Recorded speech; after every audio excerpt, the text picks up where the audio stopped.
Hello everyone. तर मी आहे प्रतीक्षा.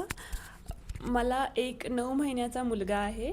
तर मी चॅलेंज घेतला आहे की नेक्स्ट 10 दिवसांसाठी मी रोज व्लॉग्स शूट करून ते अपलोड करणार आहे. तर व्लॉग्समध्ये तुम्ही काय काय बघू शकता, तर मी सांगते की त्याच्यामध्ये मी वंशिकचे व्हिडिओज, वंशिक म्हणजे माझा मुलगा, कधी कधी मी तुमच्यासोबत चॅलेंजेस व्हिडिओ पण शेअर करेल, ज्याच्यामध्ये मी रंजित म्हणजे माझा नवरा, दादू म्हणजे दादू सोन्या, हे दोन माझे भाऊ आहेत. तर यांच्यासोबतचे व्हिडिओज मी अपलोड करेल. त्यांच्यासोबत मी काही चॅलेंजेस परफॉर्म करेल, ते व्हिडिओज मी अपलोड करेल.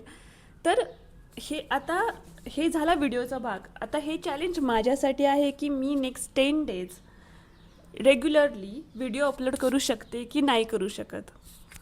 तर व्हिडिओ अचानक बंद झाला कारण की माझं स्टोरेज कंप्लीट झालं आहे. मला माहीत नाही मी नेक्स्ट 10 डेज कसं सर्वाईव्ह करणार आहे, कसे व्हिडिओ शूट करून अपलोड करणार आहे. मला माझे जुने व्हिडिओज डिलीट करून शूट करावं लागणार आहे. तर हां, हे सगळं जाऊ द्या. तर हे चॅलेंज माझ्यासाठी आहे की मी next 10 days regularly video upload करणार आहे. बघू मी करू शकते की नाही करू शकत.